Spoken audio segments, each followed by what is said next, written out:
Hey guys, this is Charlotte, and you're watching Going In Raw. What's up, it's your girl Sasha Banks, legit boss, and you're watching Going In Raw.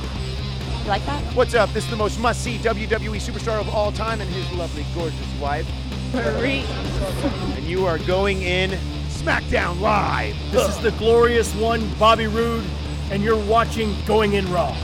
Hey, friendo, Steve here. And Larson. And welcome back to Going In Raw, the only pro wrestling podcast you need to be listening to right here at youtube.com/Steve and Larson. And available wherever fine podcasts can be found in the audio realm, including Castbox's terrific podcast app. Be sure to check it out. Leave us a comment.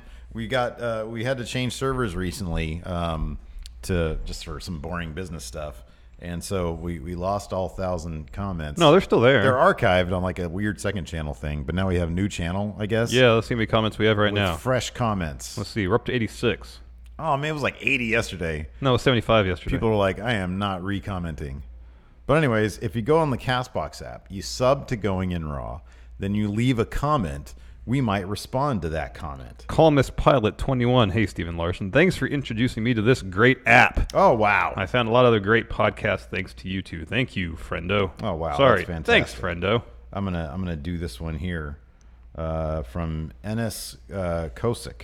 I started listening to you both when I got back into wrestling, and in the weeks where I can't find time to watch WWE, I can always count on my friendos to keep me entertained and informed on what I miss. That definitely deserves a thanks, friendo. Anyways, we're also available, of course, on the Apple iOS podcast app. Leave us a rating or a review, and be sure to tell your friends about Going In Raw. If you got some wrestling nerd friends out there, be sure to let them know all about Going In Raw. We're also available at patreon.com/Steve and Larson. I just packed up like 20. That's funny. I just packed up like 20 Patreon Care packages? Yeah, care packages right here. Look at that. Hey, friendo care package, $20. One $20 pledge. Once your money is processed, I package up the friendo care package. It comes with a comic book. It comes with stickers, a poster. It's like double-sided poster, so you get to choose. There's only one correct choice. It's behind us. That's the correct choice right there. And then also a postcard, and the comic and postcard are signed by us. Yeah. So that's a lot of fun. The comic contains a story that can only be told within the pages of a comic book. Oh, yeah. It would cost way too much to make that into a movie. Oh. Billions of dollars. Yeah, maybe even more. It would be great artistically, but no way would it ever be able to make his money back. Right, yeah, exactly. It would just be like some eccentric multi-billionaire. Like multi-billionaire. Yeah, that's what I said. No, you said millionaire. I said billionaire. Like Jeff Bezos, you know, he would be like, I don't know what to do with all this money. I like these guys. They'll come a check for $2 billion, and they can do whatever they want, and we make that movie. And here's what we do, man. We take $1 billion of that dollars, and we give it to the Amazon workers that are making like $5 an hour. And then we make our movie for $1 billion.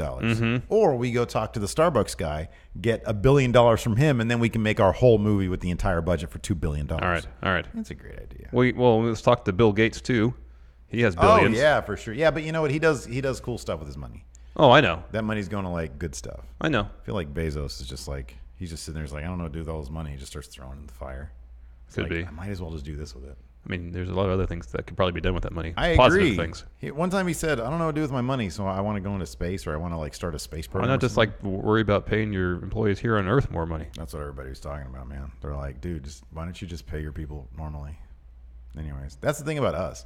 That's why we don't have an employee, because if we ever get an employee, immediately we're going to say, yeah, you know what? You get to make double what we make. Well, at least as much. Yeah, exactly.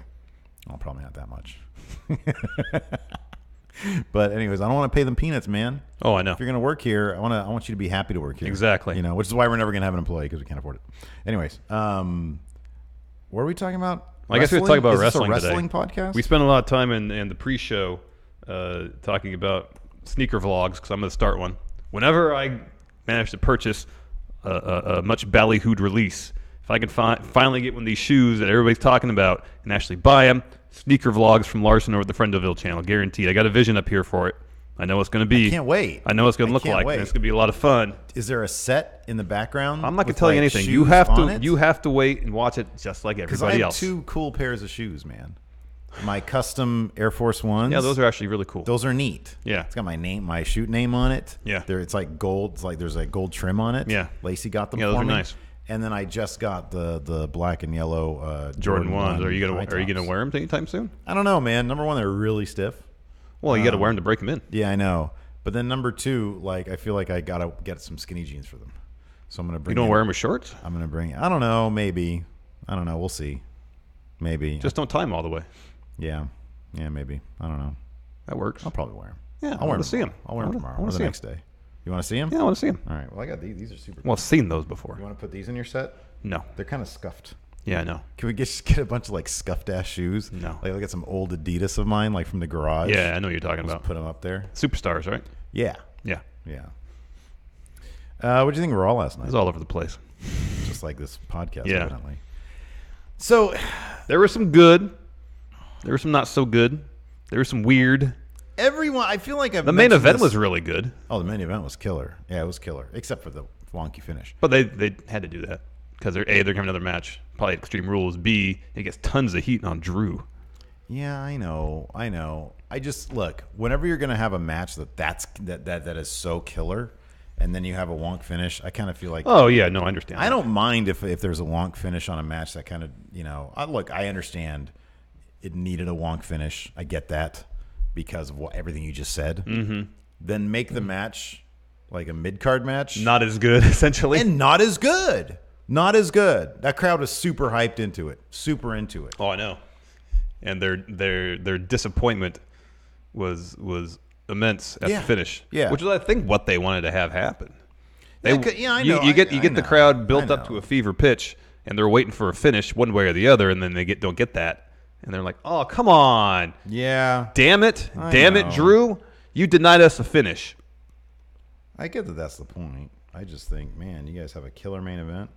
Like honestly, Strowman Kevin Owens stuff should have been the main event because it ended so perfectly in the parking Oh, lot. you're just saying that because you saw the thing with the Nitro. Which was great. graphics on was it. such a Nitro ending because I saw that I was like, oh my god, they're so right. It's such a Nitro ending. Somebody on Twitter did like a GIF or a video thing where they put the old school Nitro copyright bumper lower third thing at the end of the Owens Braun segment. And I was like, oh my god, that's exactly how Nitro used to end. Oh, yeah. It always used to end in the parking lot. Yep.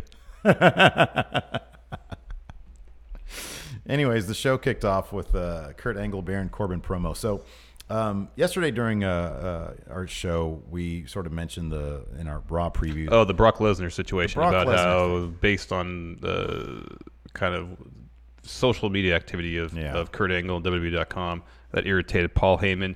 He, in turn, issued a lengthy diatribe on Facebook Saying nobody was worthy.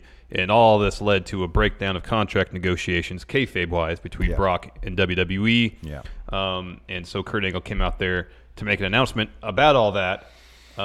Before that, though, what's up with Baron Corbin, like giving JoJo some crap about not introducing him in a way that he thinks is correct? I am re-loving Baron Corbin at this point. So at first, I am loving everything he's doing. JoJo doesn't introduce Baron Corbin. Yeah. And then she does, and he goes, "No, that's not right. Yeah. I'm like Stephanie Stephanie McMahon's McMahon's handpicked constable of Raw, Baron Yeah. Corbin." And so he makes her say all that. And so she What she a does. jerk. Oh, big jerk. Big heat on Corbin, but I still love him. I think he's So anyways, Kurt says everything that I said before, and he's about to guarantee something about Brock Lesnar, and then he's interrupted by Roman Reigns. Yeah, Roman always interrupts. Like when I'm like, what is he gonna say? What is he gonna say? And then Roman comes Why out. can't Roman just wait for an announcement himself?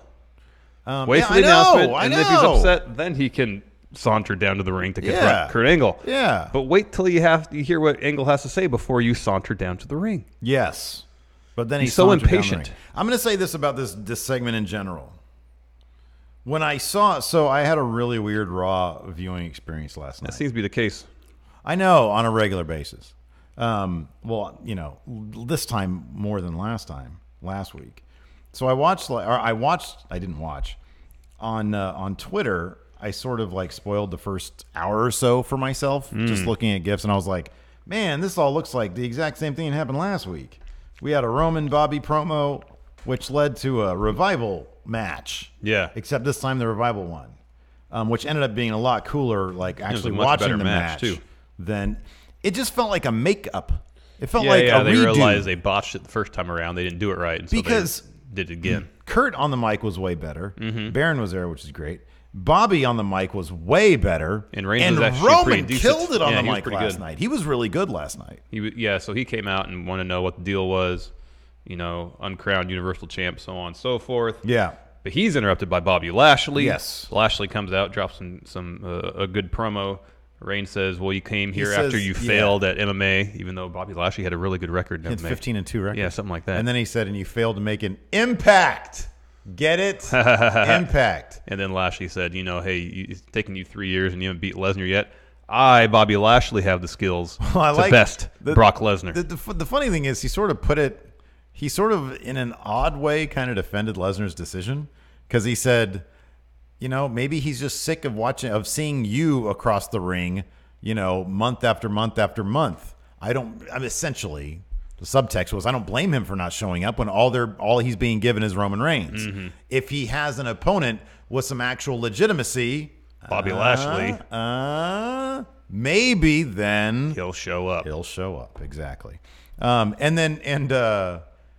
And Roman goes back to this "what have you done for me lately" thing. So that's when he brings up like the MMA record and stuff. He says, I main evented 4 WrestleManias, and I'm here every week. This is the Roman that I actually kind of like. I mean, I kind of like this version of Roman. Number one, he was pretty loose on the mic. Mm-hmm. He was actually showing some passion. He seemed comfortable. Yeah, it's just I wish that was the Roman that maybe he's told backstage that he's going to get the Universal title at SummerSlam until they change their mind again. There is no way that if they tell him that he's not going to believe. He's like, I'll believe that when I see it. Big dog. Sure, Vince. Whatever you say, man. Anyways, but no, I thought that I thought it was way better than the same thing we got last week. Yeah, it was. Again, so then Kurt says, multi-man match at Extreme Rules. Not happening. Putting the kibosh on that one. Yeah. Yeah. Because of this Brock Lesnar contract situation, we're not going to do all that, which I don't know what the deal with that is. Yeah, I mean, isn't Kurt Angle the GM? Doesn't he can he just say, okay, well, we're still having this match. We're still the number one contender for Brock Lesnar. If Lesnar's not going to show up to defend the title, we're going to strip him of the title. He's like a super powerless GM, dude. I guess so. Because, I mean, okay, here's the thing. This is what everybody's saying on the Twitter. I've seen this in multiple places. He hasn't defended since the Greatest Rumble. That was over 30 days ago. Aren't they supposed to defend every... Oh, cool. I can charge up my phone. Who knows he's here. He's supposed to defend it every 30 days. It's like Prime Steve right there. It really is. Going on making a good point, and then you're just instantly distracted by something. It's an easy enough. Look at Kevin Nash right there. Let's shoot Kevin We Nash. signed this card, never sent it out. Oh, crap. Who does this belong to? I don't know. It's an easy enough thing to write out of. Okay? Yeah. Because all they have to do, and here's the thing, like you can kind of extrapolate this anyways. All they have to do really is have Stephanie McMahon say, Brock Lesnar is such a special athlete. He's such a big attraction that he supersedes the rules. You know what I mean? It's the same line of argument that says, Brock Lesnar doesn't have to be around every single week because he's a special athlete. Yeah. Vince McMahon said, does he get certain, perks or something like that? Perks, special treatment? Of course he does. He's Brock Lesnar. Yeah. So that stuff can be easily, written off. But take my Kevin Nash coaster back. Oh, I missed that. Oh, it's shoot Kevin Nash. Can't you use the Scott Hall? No, this is when I was You're using. more of a Razor Ramon type anyway. I know, but when I picked my coaster, I picked Kevin Nash. Yeah. That's why it's starting. The paint's coming off a little bit. So in any event, Roman and Bobby josh at each other a bit more, and Kurt says, all right, look. No, because, Roman says, well, now I don't have a match at Extreme Rules.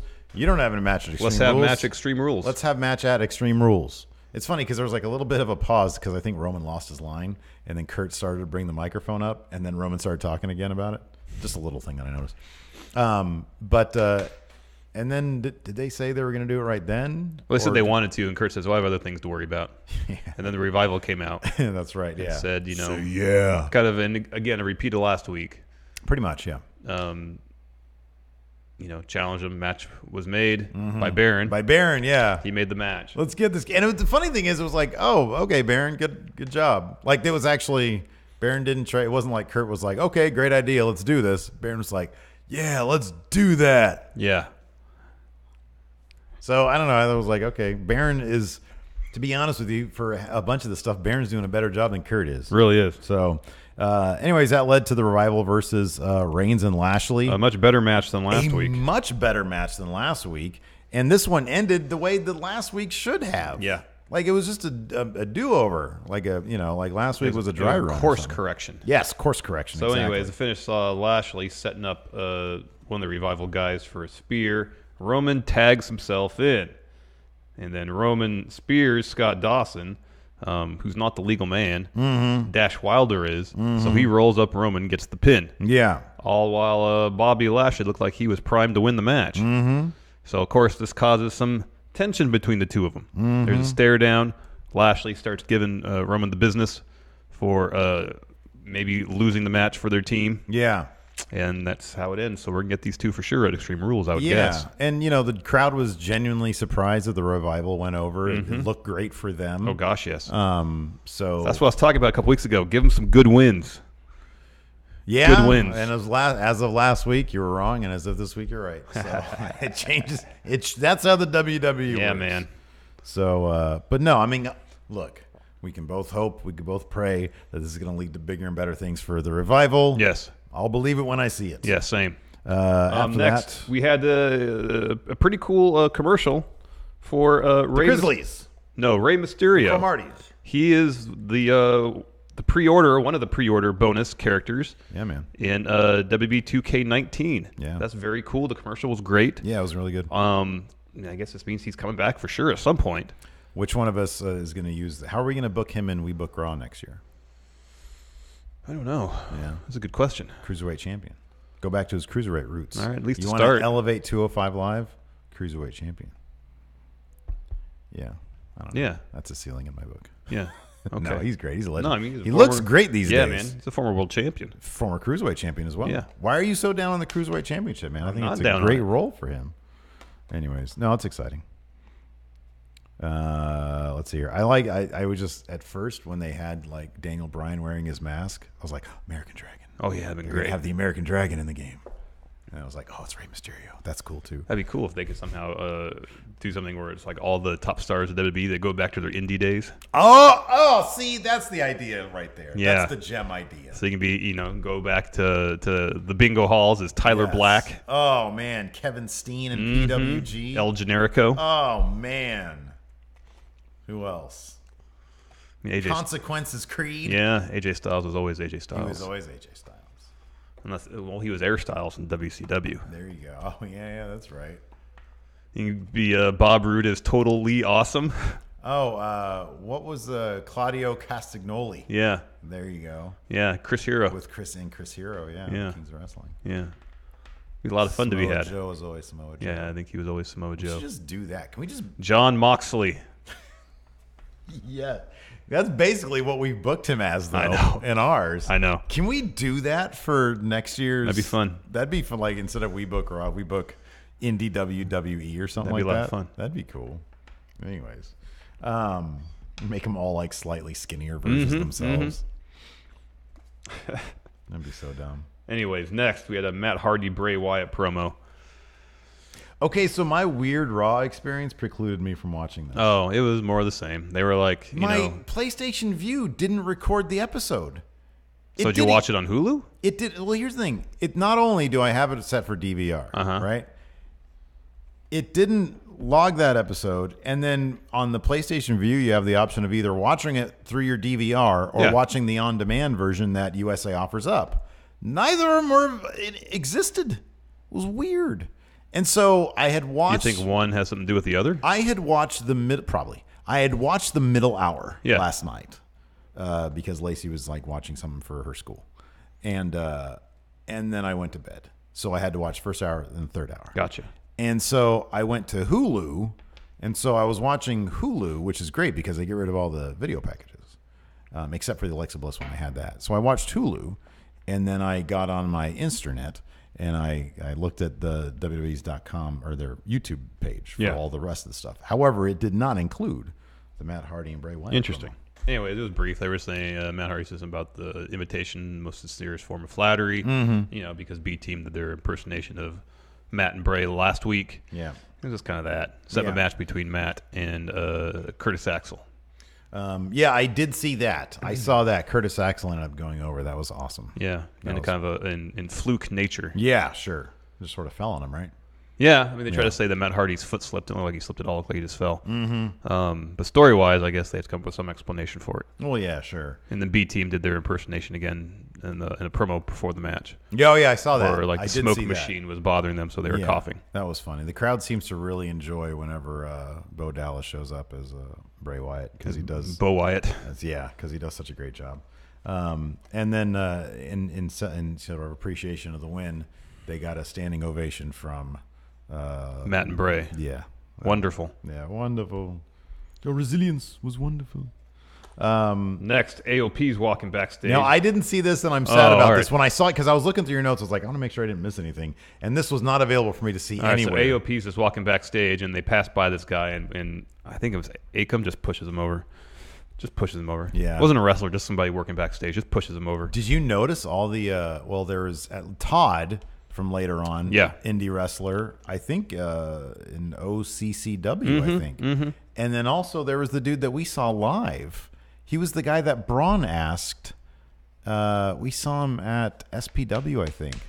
The dude who looked kind of like a Todd Parker type with the mustache and the blonde hair. Oh, yeah. He was the guy Braun asked if he's seen Kevin Owens. Oh, and he said, but I'm new here. Yeah. Yeah, that guy. Yeah. So Akam shoves that guy over, and AOP keeps walking. They're confronted by Titus Worldwide. Titus says, there's a lot of people that work backstage here at Raw, just like we do, to make the show the best show possible. Essentially saying, don't mess with people. Yeah. And AOP says, thanks for the advice, sarcastically, and they walk off. Leading to a match later on for AOP. They actually returned to Raw. Yes. I haven't seen them in a while. Next, we got Bayley and Alicia Fox backstage. Bayley was welcoming Alicia Fox back to Raw. Kurt Angle steps in, and he tells Bayley, you and Sasha Banks are teaming up tonight. And Bayley doesn't want it to happen. Yeah. She's like, I don't want to deal with that. No. Why are you making me do that? Stop it. Yeah. Next, Authors of Pain versus Rich and Rex Gibson. Oh, man. One of those flipping, one of the Authors of Pain sort of dumped on the apron? Rich on the apron? Oh, I know. God, that looked bad. That was intense. That looked nasty. Yeah, it was. These poor guys, though, they were dressed up. Corey Graves said something like, they look like they're dressed up to play Christmas elves because they're all in like super bright red and green. I know. Yeah, they got absolutely destroyed. Oh, heck yeah. Anyways, after they destroyed Rich and Rex, was it Rich and Rex? Yeah. Rich and Rex Gibson.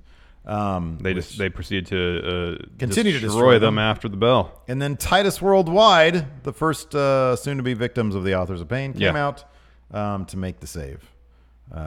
Titus was in a suit. It's funny. I like that they were dressed in, we know we're not having a match tonight. Oh, I know. Attire. I know. Titus was in a suit. And Apollo had some track pants on. Oh, okay. But he had his merch shirt. He had his merch shirt on, but that looked, this is probably comfy anyways. And then he had his track pants on. Next, Kurt Angle and Baron Corbin backstage. I love this segment. Oh, this was great. Finn Balor, he comes in. He's upset about the multi-man match being off for he Extreme said, Rules. I thought I was really chomping on the bit to do this. And Corbin said, what? No, man, you would have come up short. And then Finn said, you look like you work at TGI Fridays. He did. That was hilarious. He looked like TJ in that new vest of yours. And Kurt Angle started laughing. He did. Braun Strowman shows up, and he's like, I feel like I've been rude to Kevin Owens. He just wants to be my friend, so I figured I'd give him a shot. I want to tag team with him tonight. Kurt Angle's again. He's like, wow, against who? And he said, these two. And Finn's like, yeah. Kurt didn't in that one. It was Kurt just Angle 2 weeks ago that Braun called Finn his little buddy. I know. Well, guess not anymore. He's fickle. Is this when Kurt Angle said it's a runaway train again? Oh, I missed that. He didn't run off at some point during the episode. Man, this has really turned to a runaway train. That was great. In any event, so yeah. And the thing that I kind of liked about this, it was kind of interesting, is that Constable Corbin didn't even try to put a stop to it. Oh no! Like he's got some authority, but it's still kind of nebulous. Like what is his authority when exactly? can he step in exactly? When is he overstepping his bounds? Yeah. Somebody pointed out on Twitter, by the way, that he's totally doing the Christ Brothers thing. I don't know if they do it now. I think they still do it, but they wrestle in dress attire as well, and business casual basically. So Yeah, I guess that there is some precedence for it. Yes. I wonder if Baron Corbin watches Impact. Anyways, I doubt it. Let's see here. So that match was set up. Yes. Next, Alexa Bliss and Mickie James come out for a promo. This was really long. It felt really long. Well, number one, so they walk, they have their entrance, and then they play a really long video package about Alexa Bliss winning Money in the Bank, cashing in. Right. Yeah. And then she talked for a very long time. At a certain point, it just gets boring. Sorry, not everybody can be Samoa Joe. There's only a small handful of guys on the roster who can talk for like 5 entire minutes, and you want to hear them talk some more. Samoa Joe, probably Kevin Owens. Kevin Owens is endlessly entertaining. I wouldn't even put Braun there, and Braun's entertaining. That's pretty much the only two I can think of. Probably just Samoa Joe and Kevin Owens. Oh, New Day. 5 minutes is a long time. I could put, well, depending on the material. If it's Big E heavy, maybe. Yeah. Yeah. He's so damn funny. Oh, heck yes. Yeah, maybe the New Day. I might be able to stand the Usos for 5 minutes. Oh, maybe. They're pretty good. Yeah, too. they are pretty good. Yeah, they make me laugh. And Alexa Bliss is not on the list. She's not there. Maybe even Becky Lynch. Maybe. Her accent is so damn charming. I know. But it's not Alexa Bliss.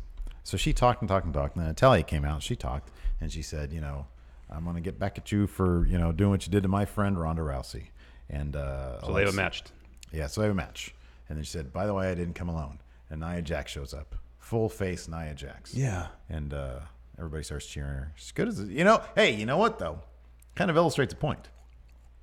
You go from a heel, even if it's for one feud, back to a face, you get a bigger pop. I guess Once so. you go back to being a face. I guess so. Do it with Roman Reigns. One feud. Super heel, go back to a face, he'll be the guy. Don't think so. Don't think it's going to work that way for Roman Reigns. It's going to work, man. It's going to work. Anyways, Alexa Bliss versus Natalya happened. Bliss was running the ropes. The match was like shorter than the promo. Yeah, it was. It was super short. Nia Jax tripped her up. Natalya puts her in the sharpshooter. Alexa taps. Natalya wins. Yeah. Yeah. That's pretty much it. They have Alexa Bliss tapping out left and right. Yeah, I know. After that, we had a Seth Rollins interview saying, I'm going to do what I need to do to win tonight. New strategy. Yeah. That's pretty much it. Yeah. He's going to get that title back. Next, Jinder Mahal doing a photo shoot. This was weird. Yeah. It was hilarious and weird. So they were having a photo shoot, and the whole point of this. I like that photo shoot now as like a consistent setup for them. I know, it's great. I know. It's like we don't really want to do a promo. What do we do? Photo shoot. Photo shoot. We take a lot of pictures. Yeah, we need content for WWE.com. Exactly. And so it was Jinder and Sunil in a photo shoot, and the Riot Squad shows up. So this entire thing was just to show the Riot Squad again being a mild inconvenience. So they show up. They say, "Oh, we want to take pictures." And Ruby Riott grabs the camera and she takes some pictures of Jinder. Jinder doesn't bat an eye. He continues to pose. He's like, oh, "Okay, that's cool. Maybe because we're all heels, we're all cool." No, she takes the camera. She smashed it on the ground. And then, what happened after that? Jinder was. Remember when he kind of first came back? After he re-signed, okay, he was doing this like he did last week, where he's trying to be all peaceful and stuff when he's not in matches, and that was his thing. He was just trying to be, okay, it's all good. It's Serenity now, kind of, yeah. Okay, I kind of missed that's what he was doing last week. Maybe that's yeah, because it was really brief. He just did a brief promo talking about how he needs to, or I don't remember the exact language he used. Because the Riot Squad and me. We were all freaked out by it. Like, I don't know if they were doing putting a curse on them or something. No, I think what the idea was that Ruby Riott smashed the camera expecting to get one reaction out of Jinder. Oh. She got probably the opposite reaction, and it was confusing. That is very confusing to me as well, though. I'll tell you. I was like, that is a weird reaction. So no, I thought it was surreal, and which is kind of funny to me. Yeah. Oh, Alex C says the Miz can carry a promo for 5 minutes. Yeah, if he's in the right feud, yeah. Yeah. That show looks funny. Oh yeah. Let's see here. After that, we had the match: Sasha, Bayley, and Ember Moon. Man, I can't get enough of Ember Moon. We talked about this yesterday. Oh, she's fantastic. We asked somebody asked us who has the best suicide dive, and you said Big E, and I'm with you on that. Oh one. yeah, Ember Moon has to be up there. I think. No, the question is best spear. Oh, okay. Never mind then. Yeah, but if you want to talk about best suicide dives, Ember Moon's up there. Ember Moon and Akira Tozawa. Yeah, because when she did, I was like, man, she did that so fast. Like she revs her engine. Yeah, she really gets a lot of speed going. It's fantastic. She's so good. Samoa Joe's got a great suicide dive because he leads with his elbow. Yeah, I like that one too. So yeah, versus the Riot Squad, Ruby Riot picked up the pin on Sasha. There wasn't really a whole lot of shenanigans in this match too. Yeah, not really. The finish was a bit overbooked, but the pin was relatively clean.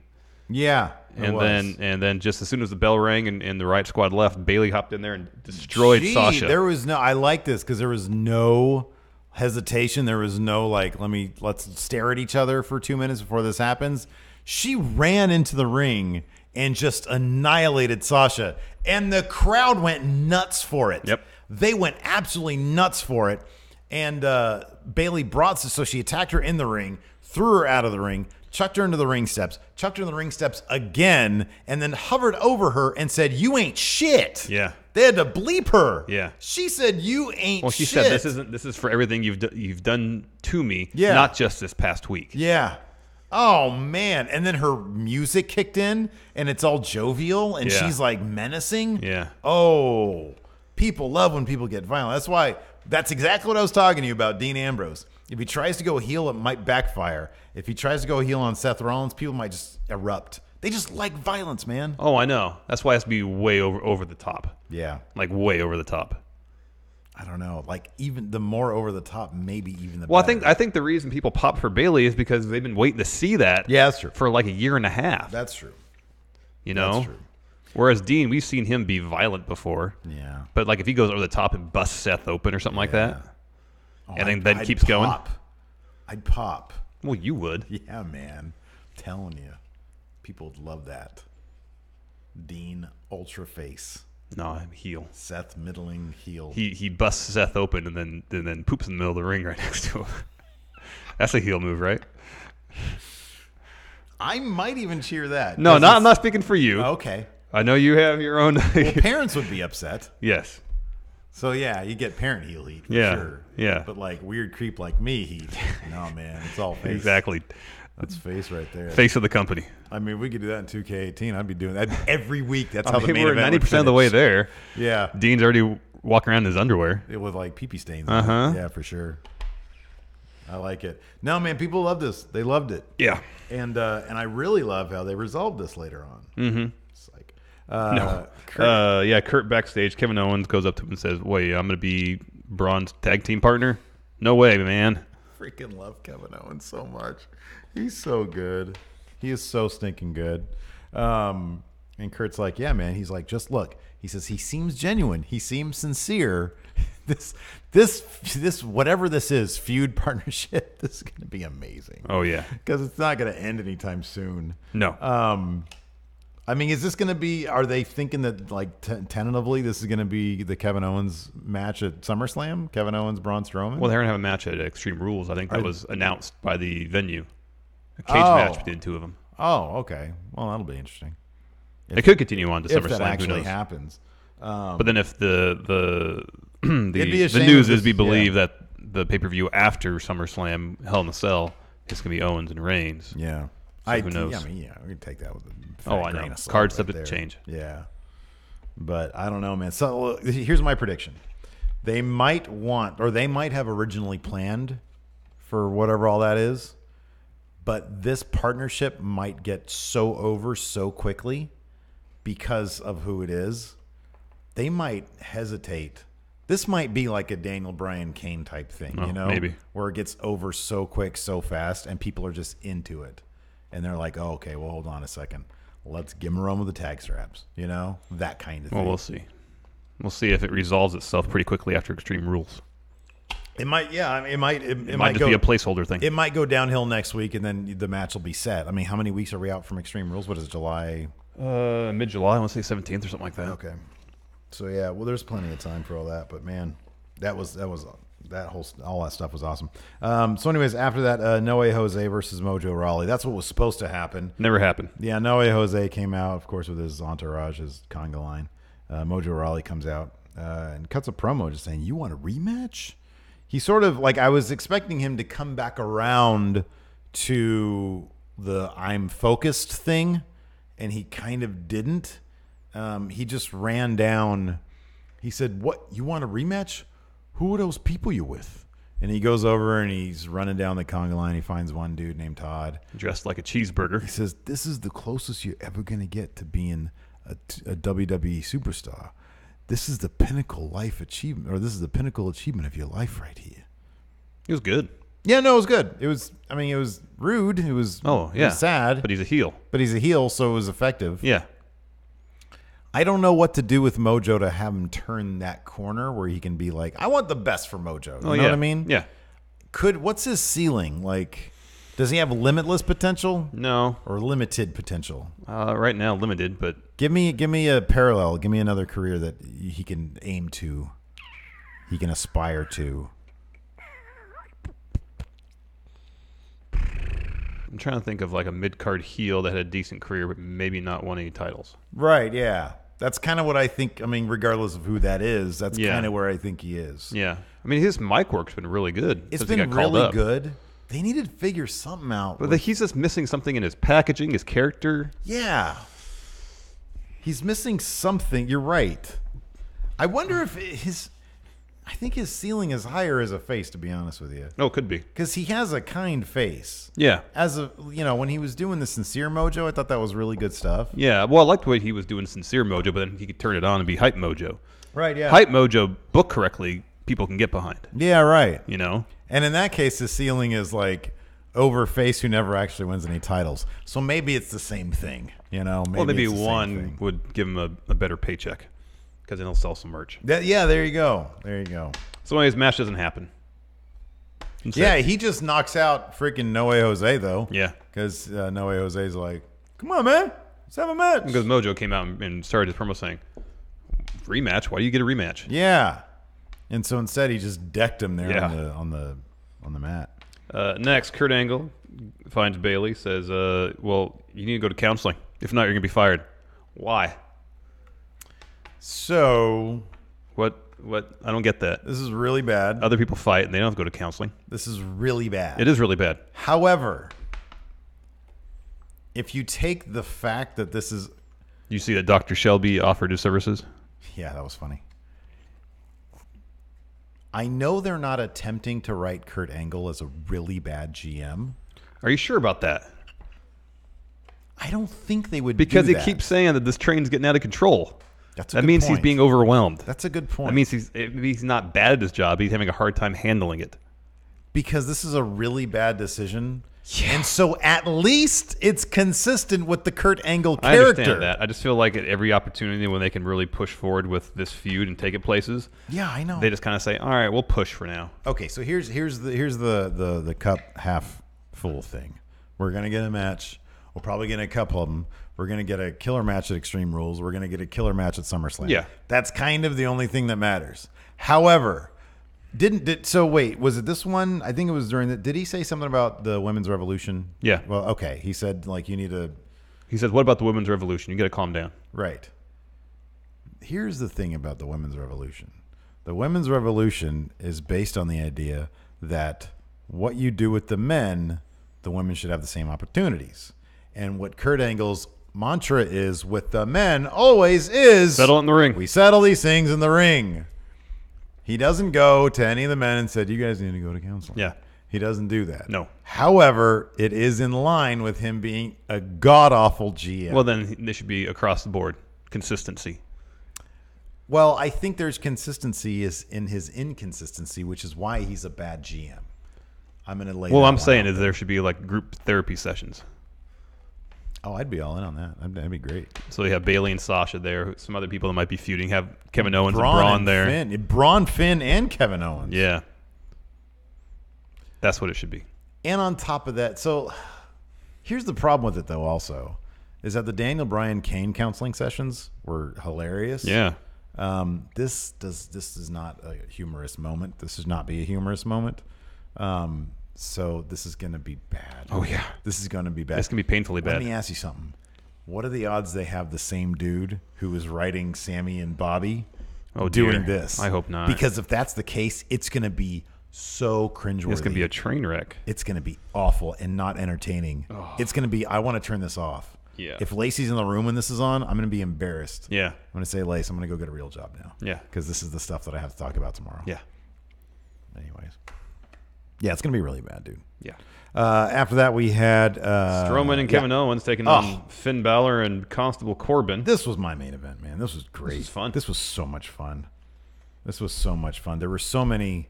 You know, you had number one, you got Finn, and Finn can't stand Corbin. Mm-hmm. Corbin will tag himself in and annoy the hell out of Finn. Well, that one time he tagged Finn in, and as soon as Finn got one move off, Baron tagged himself back in. Yeah, that's right. With a gosh darn smirk on his face. Yeah, I know.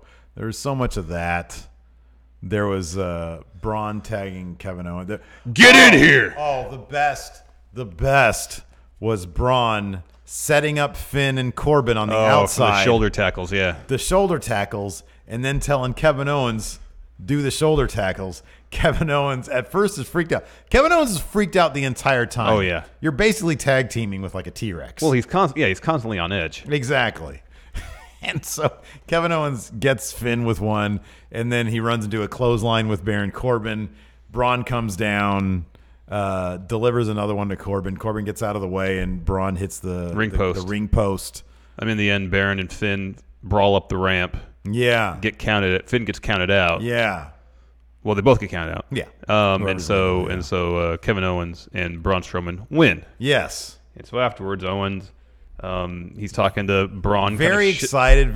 Kind of pushes him a little bit, but he's excited. Exactly. He's happy. He extends his hand. Yeah. And Braun just stares at it and stares at him and starts getting angry. And Kevin Owens is like, come on, man. Come on. Don't do that. Come on. Let's just shake my hand. Come on. He's so excited. He's so excited. But also he wants the reassurance that he's not get beat up. Oh, and he knows that power slam, like you look in Braun's eyes and you're like, am I going to get power slam right now? He's very cognizant. Yes. Kevin Owens is so great. And so instead of risk it, he just bails. He bails. He gets out of there. Sprints up the ramp, stands on the stage. Braun gets his briefcase and then chases after him. Yeah. Yeah. And so they run backstage. There was a quick shot backstage of Kevin Owens hiding in I guess they said it was a coach's room, and then Braun running up the same corridor a little bit later, asking somebody working backstage. You ever find out who that was? Oh, I forget his name, man, and it bums me out so bad. He says, have you seen Kevin Owens? And this guy says, I just started here. I don't know who that is. Yeah. And then Braun says, "Urgh," runs up a ramp. Come back from commercial. Owens gets out of the coach's room, runs up the ramp, goes up to the valet, and says, give me my keys. Mm-hmm. And he says, I don't have your keys. What do you mean you don't have my keys? Give me my keys. They're on the board there. Give me my keys. Yeah. And he says, I don't have your keys. He has them. Camera pans over, and there's Braun Strowman with his briefcase saying, I hope you have insurance on your car, Kevin. And so camera goes over to the opposite side, and there's Kevin Owens' rental car turned over. Yeah. Steaming. There's a couple security guys using fire extinguishers, put the flames out. It's pretty great. Yeah, it was fantastic. It was so good. I loved it. I thought that should have been the last thing we saw. But instead we had a really killer main event match that just had a wonk finish. Yeah. Seth Rollins versus Dolph Ziggler. They gave this thing like 20 minutes. It was fantastic. All sorts of false finishes, all sorts of, thin 2 and 2.8 second kickouts. Yeah. We had Seth hitting Dolph with the ripcord knee. That cool knee, sorry. That cool knee, the revolution knee. Well, did you talk about how Drew got kicked out of the match? Oh, yeah, that's right. Seth was running the ropes to do a suicide dive on Dolph, drew him in the back. Mm-hmm. Ref didn't see it, but he got the sense that something was amiss. Yeah. He started arguing with Drew. Saying, you need to pay attention to what's going on in there. And then the ref tosses him. Yeah, he tossed him. And then after that, Seth hits that cool knee. Dolph and the match went on for like a good, another they 10 a good minutes 20, or so, 20, 25 minutes for the whole match. It was fun. It Yeah. started out slow. Mm-hmm. And then built up to a kind of a fever pitch, and the crowd was super into it. The crowd was really into it. The first half of it, Dolph had the upper hand 95% of the time. Mm-hmm. Every time Seth would try to mount some offense, Dolph had a counter for it or get control pretty quickly. Yeah. It wasn't towards the end when Seth was really starting to string some offense together because he kicked out of a zigzag, and then there's a spot where he and Dolph were, angling for position on the top rope. Seth hits superplex Falcon Arrow. And then Drew, out of nowhere, runs in, pulls the ref out during the pinfall, and then tosses the ref aside. Mm-hmm. DQ finish. Seth wins. Yeah. Drew goes after Seth, starts beating him up. He and Dolph are about to do something very painful to him. Roman Reigns makes the save. Yeah. So I'm guessing next week we're going to get Reigns and Seth versus Dolph and Drew. So Reigns going to be involved essentially 2 feuds now? Because he's got this Lashley thing going on. And now he's helping out Seth. Kind of weird. Yeah. It's been a perfect spot for Dean, but I guess he's not ready. I know. That's what I mean. That's honestly where I figured it was going to go. I figured that we'd have Seth trying to beat the odds for a couple weeks until Dean was ready to go again. Mm-hmm. But I mean, I guess this could be the kind of thing where, you know, next week we get a backstage thing with Roman and Seth. There will probably be a tag team match, and then maybe Roman will say, "Hey, man, I got this other stuff to do. I got Bobby to Well, deal there might with." be that match, and then eventually, I mean, if it hasn't been confirmed, but I'm guessing we're going to get Seth versus Dolph at Extreme Rules and some sort of stipulation match, maybe. You don't think this is headed towards Seth versus Drew? Yeah. Ultimately. Yeah. After Extreme Rules, yeah. Yeah, maybe. I don't know what the SummerSlam match is going to be then. I don't know. Because you got to figure that there's enough moving pieces here that this is... Or they could also be setting up for post Extreme Rules Roman Drew. Yeah, I thought that too, yeah. Which would be killer. I think it'd be really good. Mm-hmm. It'd be nice. I mean, as long as Drew looks good. I know. You know. That's a massive if. I mean, that's what I sort of initially thought when they were staring each other down. Even when Seth was staring down Drew, I was like, man, I'm not sure Drew is going to have much. I mean, when you're a heel, you got to look. It's either you got to be mean or you got to cheat. And they're not going to job Seth out to Drew, and they're certainly not going to job. Well, I think it's more likely that they would job Seth out to Drew as opposed to Roman. Yeah, I agree with that. I mean, the only way with that, but man, they really love Seth. I don't even know about that. You know. Well, I mean, if they do a thing where Seth has to overcome the odds, because when you get Drew, you don't just get Drew; you get Drew with Dolph. Yeah, that's true. And then at least the first match comes up short because the numbers game just isn't working in his advantage. Mm-hmm. Something like that, maybe. I think, but my thing is this: either way, Seth just dropped the IC title. I think they really, really like Seth. Well, I imagine he dropped the belt to move on to something larger. Yeah, larger. Yeah, that's the thing, and I think they want larger. Well, obviously, they want larger things. They want the largest things for Roman. Yeah, and they want larger things for Seth. And I'm kind of worried that like Drew is going to be a stepping stone. And man, I really don't want that. Yeah, I don't want that either. But if he has a really, really good showing, yeah, I'm sure he will. I mean, kind of like in the end, Roman went over Braun, but man, that feud with Roman and Braun did wonders. Oh yeah, for it did Braun everything Strowman. for Braun. Yeah. So if it's that kind of situation, then I'm totally into it. Let's answer some questions. Yes. Haven Elric at TakeOver Chicago 2, Johnny Gargano sported a Captain America themed attire. What 3 main roster and or NXT superstars should have a superhero themed attire, and what would they be? Gargano had a great close-up on all that, like a very... Oh, yeah, he's posted on Twitter today or yesterday. Twitter or Instagram, something like that, yeah. Naomi, I want to see her sporting Green Lantern attire. Oh, that'd be good. That'd be good. That'd be really good. Yeah, that'd be neat. Lars Sullivan should sport... I've been watching Thor Ragnarok a lot lately. He should sport some Jack Kirby-esque New stuff? Gods. Well, I'm thinking like New Gods or like Thor Asgard type stuff. How many times have you seen Thor? Ragnarok? Like probably a lot, because it's like Bama's favorite new movie now. She went out and got a Mjolnir.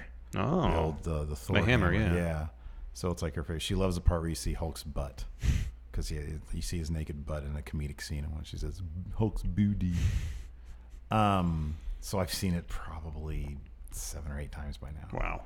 But every time I see Jeff Goldblum's bit, I can never watch it enough. Oh yeah, he's flipping hilarious. He's so damn good. Anyways, who else? And then, who's John Cena? Well, I would have figured he's Captain America. What about Superman? Yeah, it'd be Superman, I guess. Yeah, it'd be Superman. Yeah. Let's see here. The Tyler Farrar. Does Dolph take the title into Extreme Rules, or does he lose it before then? And how long do you see the IC title reign lasting? I think it'd be great if he held on to that belt all the way up to his feud with Drew. Yeah, I agree. Here's the thing. They have a really good thing going with the IC title right now. It is the workman's belt. It is the fighting guy's belt. They've booked Dolph strong enough that he can beat any number of sub-Seth guys, obviously, especially with Drew in his corner. Mm-hmm. And so, yeah, I want him to carry it until like Mania next year when if Drew and him go to Mania, take a feud into Mania and have Drew pick up the IC title. Yeah, that'd be good. But keep that title prestigious. Yes. Richard Nason, what happens with Revival now since they got a win? I have no idea. Hopefully they win another and another and another. I am not going to bet victory on that. after victory after victory. Over here, over there.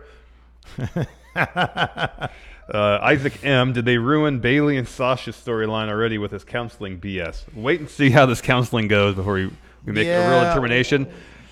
Look, I'm not optimistic, however. What? The only thing that matters is the matches. If the matches are good, and they will be, that's all that's going to matter. I hope. I really hope. Alex Foster, before you knew wrestling was stage, was there any weird, silly things you believed about it? I don't think so. So the first I knew about pro wrestling, I remember, and you never know how you know this stuff. I just sort of knew. I mean, obviously I was informed somehow. I didn't just look at that and be like, man, they're really working out there, you know? I think my dad told me pretty early on that it was all choreographed. I mean, he said fake, but you know. Like, I knew Hulk Hogan as a cartoon character because we got the because cartoon. Before you knew him as a wrestler, right?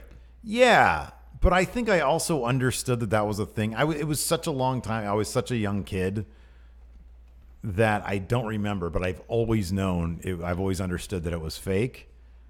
So I don't have an answer to that. Yeah, I don't either. The real slow wolf. Should Jericho start his own stable in New Japan? I can imagine the Killer Elite Squad being in the Y2J stable. Who else should join him? Killer Elite Squad are already in a stable. Suzuki-gun. Well, let's. I like the premise. No, free agents only. Oh, well, you're just looking at all of Taguchi Japan. No, they're in a stable. They're not a real stable. That's a stable, they're man. Not a real stable. All right, who's in Jericho's stable? This is like an old mean guy stable. So him, Minoru Suzuki. Oh, I like that. I like that idea. That's good. Like Yuji Nagata can turn heel. Oh, that's good. Yeah. Who was in the New Japan Rumble this year? Like Tenzan and Kojima. Yeah. That could be fun. It's my favorite thing every year is the New Japan Rumble. Oh, I know. It's the best. Results. I don't want cheeseburger there. No, I like what you said. Old bastards. Yeah. Yeah. Matt Rowson. Am I the only one who wants to see Bayley counseling be led by Dr. Shelby next week? Wouldn't be surprised if that happens. I'll be honest. I don't, because that would be comedic. Mm-hmm. Although I don't know. Maybe they can play with the comedy. Who knows? I kind of feel like... What would you rather see? Entertaining comedy or cringeworthy drama? I mean, entertaining comedy. Yeah, right. So long as it fits in with the story they're trying to tell. But it won't. No. It won't. What if they resolve their differences through counseling and we don't actually get the matches? Man. That's the worst case scenario, but it's actually like not out of the question. Lindsay DX HBK. Hey there, friendos. Power rank top 5 wrestlers like to see doing your Going In Raw intro. Obviously, number 1 would be Baron Corbin saying, "Hey, you're not me. You're watching Going In Raw." That's number 2. Number 1 is Finn Balor calling it real. Yeah. Yeah. That's number 1. And then I want Kevin Owens saying something. I don't know what, but he's flipping great. Samoa Joe. Oh, Becky Lynch. Oh, that'd be great too. Yeah. Oh, yeah, Samoa Joe would be great. Let's see here. The Diddly Doodler. I was listening to Busted Open this morning, and Bully Ray asked, when was the last edgy moment in WWE? He said, I wanted to pose that question to you guys. And does there need to be an edgy moment for the WWE to have a good product? I think my answer is probably Kevin Owens headbutting Vince McMahon. Oh, yeah. To blood. Yeah. Probably that. Yeah. That was like, did they just go too far? Or Lesnar dropping so many elbows on Orton's head that it got busted open. Oh, God. Oh. Man. Yeah. Yeah, Vince McMahon's like 1 million years old. He should not be taking headbutts No. like CM Punk finds it inadmissible in court. Who's more over, Braun Strowman or Thanos? Braun Strowman's way more over. Oh, well, yeah. He's way over. I mean, Thanos has that good heel heat. But, he killed like half the people. Sorry. Wait, what are you doing? Booby Booby Bum Bum. He says, holy shit, Roman got pinned mostly clean by the Revival. My question is, I saw people complaining that this Revival Roman Bobby thing is bad because it's 50-50 booking. Can it really be considered 50-50 booking when it's a borderline jobber pinning a main eventer? No, Revival pinning Reigns essentially counts as 3 wins. For the Revival, it does. So long as they can keep winning matches after that. That's the big if. Yes. That's a massive caveat. Yes, it is massive. Because otherwise it's a fluke. Yeah. If they lose, they can maybe lose one more match in the next 3 weeks and be okay. But if they lose more than 2 matches in the next 3 weeks, then that win means nothing. And you're assuming they have a match each of those weeks. Yes, which is, again, a huge assumption. Nick Montenegro, what do you guys think of Zach Gibson? I like what I've seen him so far. Hey, I'm really happy that WWE totally spoiled the winner of the flipping tournament. Oh, I know. Like, look, you air it at noon Pacific time, right? And then Raw is on at 5 Pacific time. You're giving people essentially a 3 to 4 hour window to watch the program. Like if the tournament is, I'm assuming it's 2 hours, even if it's 1 hour. You're giving 4 hours to watch that in its entirety to understand who the winner of the tournament is and not get it spoiled. And they toss that in a Raw commeral. What the hell? Yeah, no. I wanted to watch it and look, to be honest, I spoiled, and I'm not going to say if it was Zach Gibson or not, that one, but I want to be surprised. I want to be surprised. Yeah. I like when he curses, though. I saw him in progress cursing. I thought it was cool. Braun's grappling hook. Which wrestlers would make the funniest counselors? Well, no, Xavier Woods, at least I think he has a PhD in psychology. Oh, Big E, he should be a sex counselor. Oh, yeah. Yeah, that'd be good. That would be good. It's all innuendo. Nothing medical. Richard Nason says, Larson, at random times during today's show, just sing True Buds, like you do on Stephen Larson Book Raw. True Buds. Let's see here. We have a first question here from Jeremy Holsworth. By the way, our questions are all, we all get them from our $1 and up patrons, patreon.com/Stephen Larson, and we make sure everybody gets at least one question answered. Will Dolph Ziggler resurrect his career, or will he be plagued once again with the classic start-stop pushes? Is he destined, I think he's saying essentially, is this all just to service Drew, or will he finally have a healthy upper mid-card, sometimes main event character? Is this... What did you say yesterday about the analogy to Impact Wrestling? I don't remember. Said, Dolph is the Impact Wrestling of WWE. Yeah. For you. Yes. Like your view of Impact. To answer his question, yes. I think first and foremost, this whole Dolph-Drew partnership is to service Drew in the end. Yeah, I don't think this Dolph is going will get some short-term benefit. Yeah. Long-term is going to benefit Drew. This is not going to launch Dolph. It's only down here. It's only downhill for Dolph. Or maybe a slight lateral move. Yeah. But yeah, probably down. PJ Segundo, another first question. Do you guys think the WWE UK Championship will be renamed the NXT UK Championship, or will the NXT UK division get a whole different top championship? I think the UK Championship is probably going to be defended in the NXT UK division. Yeah. True Buds. It's a little late in the show, but Richard Nathan asked, and I will deliver. Good. Philip Brown with the first question, and a really good one. Do you guys think that Sasha and Bayley can recreate the greatness of their takeover matches, even if their face-heel dynamics are switched? In essence, are we going to get what we Bayley? saw at TakeOver? Well, no. Are we going to get the level of quality we saw at TakeOver? I'm with you. Probably not, because it's not NXT. Yep. And for some reason, hey, they just let them do something different there. Ronan Cahill. So after Kurt described the show as a runaway train last week and this week, you guys are tasked with booking a runaway train match, Extreme Rules. What are the rules and who are the participants? Well, it's got to be Braun, Finn, Baron, Kevin Owens. Let me ask you something. What? I'm assuming the definition of a runaway train is a train sans an engineer, right? Yeah, it's out of control. It's running on its own, essentially. It's on its own. Yeah. Right? I mean, because trains, they run on tracks, but they're supposed to stop at certain times. Yeah, and there's someone in the front of the train that controls that with levers and Right. dials and knobs. The runaway and such. aspect of it is simply removed. There's no one in control, therefore it's a train essentially existing on its own, operating on its own, so long as it's got, like coal or is producing steam. Yeah. Yeah. But still, as long as you stay away from the tracks, it's not like it's going to run into buildings or anything. Yeah. So. Well, runaway trains there's really a aren't possibility that, when it's going around a curve, if it's got too much speed, it could derail. Oh, wow. Okay. That's an issue, too. All right. Glad we got that settled. Anyways, what's the rules for this runaway train match? Does it have to be an actual Number runaway one, train? obviously, you're on a runaway train. But it's got to be on the top of the train, otherwise you won't. Like production-wise, it'd be a nightmare. Well, that's a massive danger to everybody involved. So what I'm going to You're having a match on a runaway train. That's a danger to begin with. Well, kayfabe. You have a it is. platform, the rings on the platform. Kayfabe it is, but here's the thing. Is it all green screen? You have a no.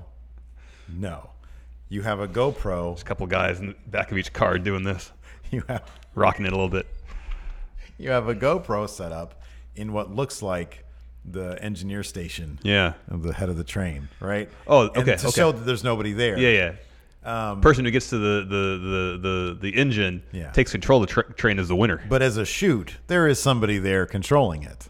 It's just they doctor it. They say, "Hey, we're going to switch over to the GoPro. Get rid Just of the like engineer. hide in the closet or something. Yeah, exactly. So that's what they Duck do. down underneath some sort of Production-wise, thing. that's what you do. You get like a platform that has ropes, or barriers on it. Yeah. So it's like the flatbed of a train. Yeah, exactly. Or it's in like the thing that transients get into, train hoppers. Yeah. It's in one of those like bales of hay, perhaps. Yeah. And then two open doors with the menacing. large sliding doors. But I Yeah. think the goal it has to be you get to the engine. If you take control of the train, you win the match. Right. That has to be That's exceedingly dangerous. I know it could be really really exciting though. Hopefully 2K will take care of that. In 2K19, we'll get a runaway train match. You want to play per view? I suppose. What should we do this week? Is there a runaway train match? No. Pay-per-view? No, I don't think so. We've already done Starcades. Well, we've done a couple. What's another? What about Great American Bashes? Okay. Bash. 1986.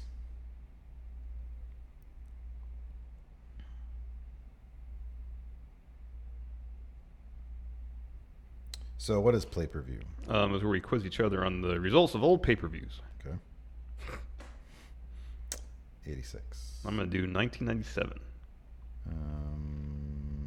Here we go. How many matches do you have? 9. I have 10. So All right. I will get rid of my first one. Yes, go ahead. Okay. In a singles match, Black Bart versus Robert Gibson. Black Bart. No. Damn. Singles match, Psychosis versus Ultimate Dragon. What year is this? 97. Whoa. Ultimo Dragon. Yeah. Well, it says Ultimate Dragon here. I know they were wrong when they said that. Yeah, probably. Tag team match. All right. Sam Houston and Nelson Royal versus the Minnesota Wrecking Crew. Oh, it's got to be the Wrecking Crew. Nelson Royal, yeah. Nelson Royal doesn't even have his own Wikipedia entry. Oh, wow. He is in black text, not blue text. Next, tag match, Steiner Brothers versus Harlem Heat. Ooh, That's probably really good. probably a really good match. How long was the match? 12 minutes. Yeah, that's probably a good one. 97? Yeah. I'll say Harlem Heat. Mm-hmm. Okay. By disqualification. In a bunkhouse match, which I think is probably a lot like a runaway train. Yeah, it could be. Baron von Raschke with Paul Jones versus Manny Fernandez. I'll go with Manny. Yes. Next, in a singles match, Hugh Morris versus Conan. Oh, Conan. Yeah. Yeah. Hugh Morris. he was factionless. In an Indian strap match, Wahoo McDaniel versus Jimmy Garvin with Precious. Wahoo McDaniel. Smart move because obviously Native American. Next, Glacier versus Wrath. Oh, Glacier. Yeah. It's a 12-minute match, though. Wow. That's probably amazing. Well, how many stars did Meltzer give that? Probably 1.5. Dud. In a every single one of these is a gimmick match. I just realized that. This one is a taped fist match. Wow. Ron Garvin versus Tully Blanchard. Blanchard was a horseman at the time. What year was this? 86? Yes. I'll go with Ronnie Garvin. Good job. Next, Medusa versus Akira Hokuto for the WCW Women's Championship. Medusa. No. Ooh. In a Russian chain match, the Road Warriors versus Ivan and Nikita Koloff. I guess you got to go with the Road Warriors. Yeah, they won, but it's a Russian chain match. Why wouldn't you have chosen Ivan and Nikita Koloff? Because it's the Road Warriors. They always won. They transcend gimmick matches. Mm-hmm. Gotcha. Okay. Next, in a death match. Oh, good. Chris Benoit versus Ming. Oh, really? Yeah. Say Benoit. Yeah. Okay. Hair versus hair match. Shaska Watley versus Jimmy Valiant. Shaska Watley. I'll say Shaska Watley. No. But in this picture, he's already bald. Oh. Next, in a singles match, Steve McMichael versus Kevin Green. Kevin Green. Yeah. They were pushing him in the moon back then. Wasn't Kevin Green? No. What? Mongo was part of the Four Horsemen. Mm-hmm. He was like worst horseman. Oh, yeah. Probably worst horseman. Yeah, right? I think so. Yeah. At least Paul Roma had some wrestling skill. That's right. You have 6. Darn it. In a steel cage match. All right. Dusty Rhodes, Magnum TA, and Baby Doll versus the Midnight Express, Bobby Eaton and Dennis Condrey and Jim Cornette. I'll go with Dusty and Magnum TA. That's a wise move. Next, Ric Flair and Roddy Piper versus the Outsiders for the WCW World Tag Team Championships. Oh, the Outsiders. Yeah. And last, in a steel cage match for the NWA World Heavyweight Championship, Ricky Morton versus the champion Ric Flair. Oh, Ric Flair. Very good. Last, Falls Count Anywhere match, DDP versus Randy Savage. Oh, DDP. Nope. No? Randy Savage. That wasn't the one where he won? Nope. I got 7. Same here. Tie. Well done. Everybody wins. Well played. Everybody gets to win that one. Anyways, that's it for the show. Thanks so much. Be sure to share Going in Raw with your friends. Yes, please. Wherever you watch us, let your friends know. Thanks for watching. Hilton, wake up. Wake up, Hilton. There we go. Hilton, can you hit that music, please? Thank you, Hilton. I appreciate it. Anyways, that's it. Thanks for watching. Until next time, we'll talk to you guys later. Bye.